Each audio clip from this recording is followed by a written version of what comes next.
Well, greetings YouTube. I'm going to start this video as I'm walking my dog, Charlie. Man, I'll tell you, if you haven't been in the woods on a windy day, there's really something special about that. I don't know what it is, but I guess it's been so hot lately that it just feels good to be out here in the fresh air. You know,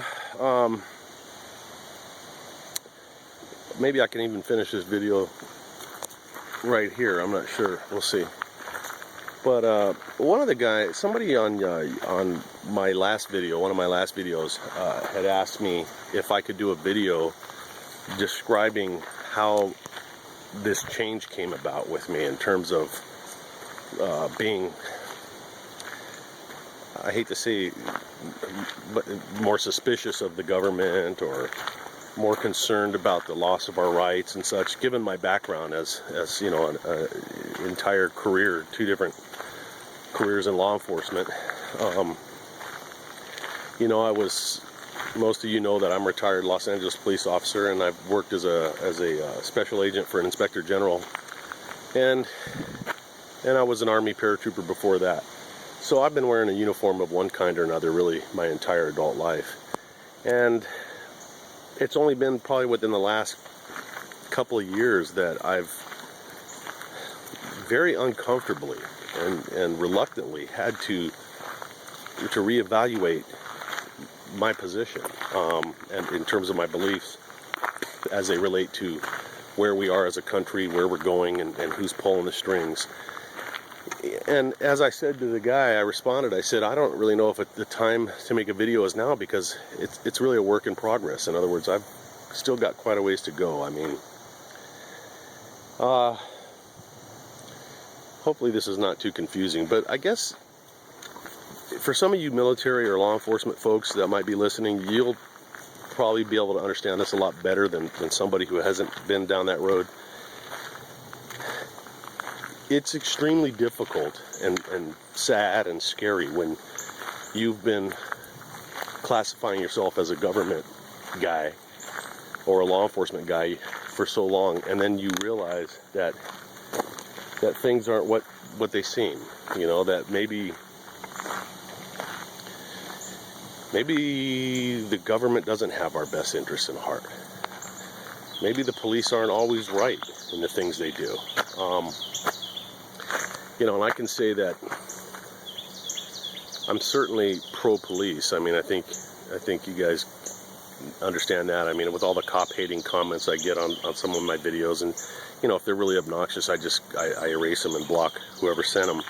But I understand the frustration with law enforcement, and I can't and never have been able to, nor would I try to defend the actions of every police contact. The video I had made that sparked the question was regarding the former Marine that was taken into custody and put on a psych eval for his comments on Facebook. So how did this all happen, I guess, was the question. How did I come about making this change? A lot of it has to do with Charlie, come here. This way, come here. Hang on a second. A lot of it has to do with just my own growth, not to sound too corny, but quite frankly spiritually. And I don't mean religiously. I mean in terms of the bigger picture. What's it all about, Alfie? What are we here for? What is our purpose as human beings? Looking at the state of not only our country, but of the world right now, currently, as everything seems to be on the verge of imploding. And a good place to give an example would be talking about the Occupy movement. A few months ago,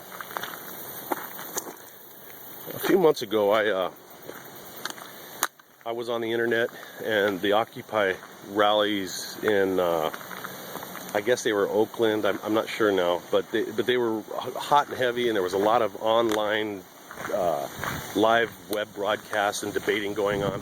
And I was in one of those cocky conservative moods where I kind of wanted to go on and, quite frankly, fuck with these guys, because I was looking at the Occupy people as a bunch of dirtbags and lowlifes that should be going to work, not fucking around and blocking streets and such. Oh God, now he's gonna get wet. Hang on a second. Go ahead. Definitely feeling the effects of a coming storm. Charlie should just take the leash off. Of course, I don't have any towels in my truck.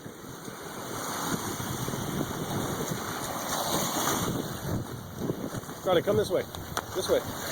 Come here. Come this way. You know, so I call, you know, basically I'm the kind of guy that,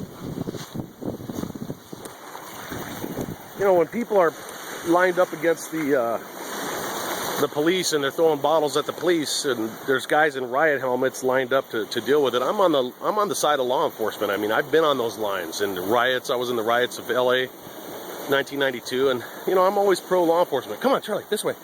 Come on. Come on.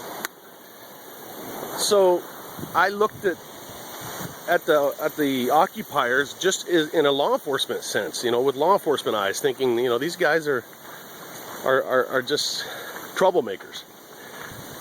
So to make a long story short, I ended up getting on the like a chat session with a bunch of them. They kind of lined up, and I saw a guy wearing a shirt that said, I think it said Nike or something on it, and I made what I thought was a funny comment about, oh, we're nice way to be out there protesting capitalism while you're advertising for a major shoe company.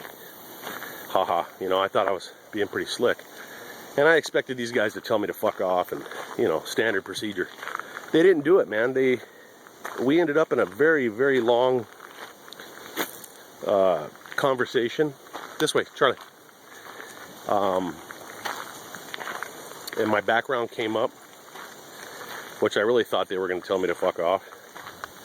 No matter how hard I tried, I couldn't get these guys to turn on me. And instead, they started talking to me, and you know, I'll give myself some credit. I'm a good listener. I don't, because have strong beliefs, I don't shut the other side down. I think that's probably the biggest problem we have in this country, is that people tend to want to associate with and discuss things with only those that agree with them. And I mean, that's not really a conversation. That's like a masturbation session where everybody agrees. There's nothing good that can come out of that. Let's go over here, Char. So, this way. So, you know, at the end of that conversation, I had to really evaluate. Jesus Christ, I just saw a squirrel jump 15 feet from one tree to another.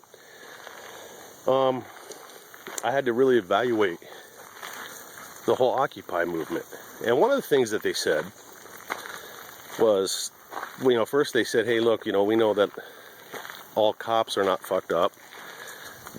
And by the same token, hopefully you can understand that not all Occupy protesters are fucked up and throwing piss bombs at the police and such, you know, that those people give us a bad name and that kind of thing.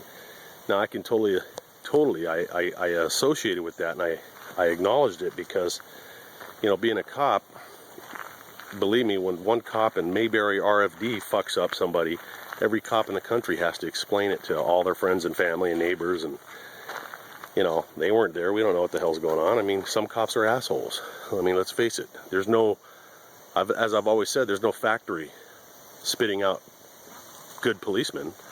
Police people come from society. And if you want to look at how fucked up cops are, take a look around you and look how fucked up society is. When you have a society that's molesting its kids and selling dope and snorting cocaine, of course you're going to end up with cops that are doing the same shit, because that's where we get them from. So, oh shit, he sees a squirrel. He's going to drag me down across this bridge here. Hang on. Anyways, so this guy was, oh, he sees it. Stay, Charlie. Hang on. I think a squirrel just jumping from one side to the other.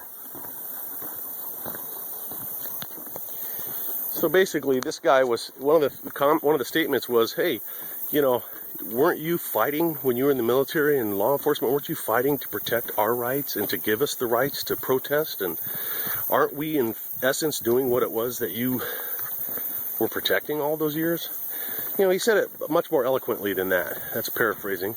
But man, I really thought about that, and I thought, Jesus Christ, it sounds so simple, but it was so profound to me, because it really resonated with me that what greater form of freedom is there than people protesting? Now, I'm not talking about throwing, shit at the cops, and one of the cops got stabbed in that particular setting. I mean, crime is crime, and criminals are fucked up, by anybody's standards, I would hope. Unless you're a criminal, I can't imagine you'd disagree with that. So, I really gave it some thought. Charlie, come here. I gave it some thought, and it made me stop and look at things a lot differently. So that might be, I can't say that was the start of it, but that was a highlight. Definitely a highlight of the transformation. So,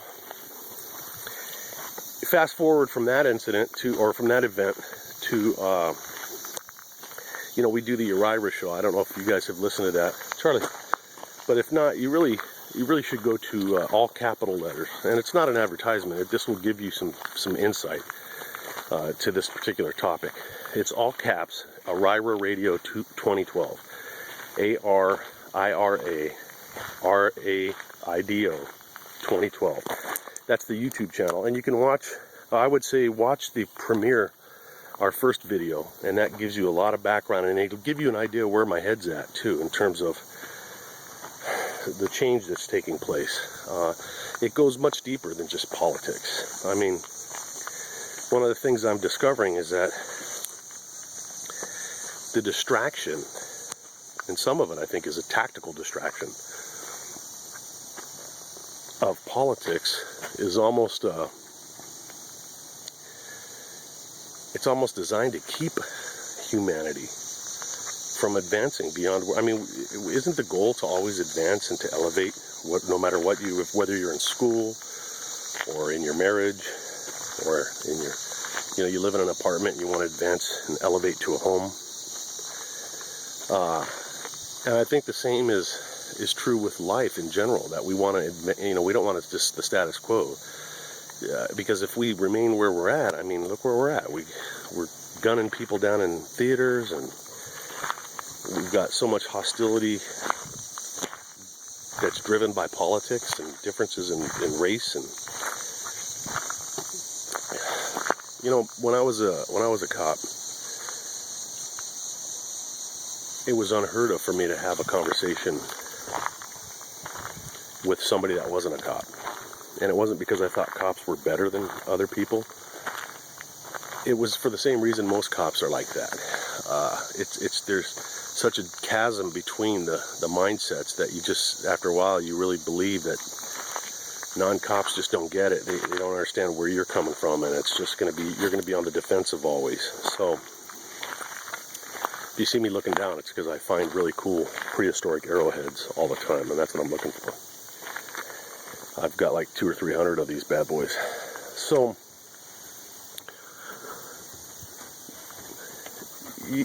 that's sort of where I was. And then after I retired, it took years, literally years, for me to slowly, if a guy came up to me and said, "Hey, my name's Jim, and how you doing?" I would have literally had my hand ready to grab my Glock 23, and I would have been thinking that this guy was just doing a diversion because he was going to try and jack me. Now, I still don't walk around blind. I still believe that, I don't trust human beings. I told somebody the other day, no matter how much I elevate, I could have a shaved head and be wearing an orange robe and being a monk. And under that robe, I'll still have a Glock because I just don't trust people. I know too much about man's inhumanity to man and what motivates people to take life. So, yeah, I guess I probably should need to redo this. I'll probably post this up as just a part 1, but there'll be a part 2 when I give it some more thought. I probably should plan it out a little bit better, but this should give you a little something to think about. And hopefully you'll check out the other video at Uriah Radio, no spaces, all caps, 2012. That's the YouTube channel. There's also a website, but you can get that off the YouTube video. And if this is the first time you've seen my video or watched anything I've done, bookmark the page, subscribe, and I've got quite a few up there, and now that I'm retired and I'm free to speak my mind without worrying about getting fired for speaking my piece, my videos should get a little bit more interesting, and I think they are getting more interesting. Get a little bit better at editing them, and I hope that I got you as a subscriber, and I hope that you'll not only watch the videos, but I really encourage you to comment. If you're a police officer, active or retired or a military person, and you've noticed that you're starting to become disillusioned with, you know, like I said, I don't think I was on the wrong team. I think that the rules of the game have changed. I don't think it's the same game that it was when I was playing it. You know, when we talk about government, a government that is training its military to take on its own population, and when we talk about Katrina, this way, Charlie, where people were relieved of their weapons in violation of the Second Amendment, I was down there. I know that happened, and that's covered on one of those shows, our last show we did on Irira. But when you know, that's not what I signed on for. If you are a member of law enforcement or military, look up the group Oath Keepers. I think it's .org, but just Google Oath Keepers and see what that's all about. I think Charlie, come here. I think that's an organization that all patriotic military and law enforcement people need to really research, and hopefully you'll become a member. Anyways, I think I've rambled a little bit here. We'll see if I even put this up. But in the meantime, you guys stay safe. Don't forget to hit subscribe. And don't forget, you know, when you're sitting around, you don't have to stare at my ugly face. You can turn on the videos and just listen to what I'm saying, because I do cover quite a few subjects. I've got 3 different channels, actually. This is just one. But check them out. Let me know what you think. And stay safe.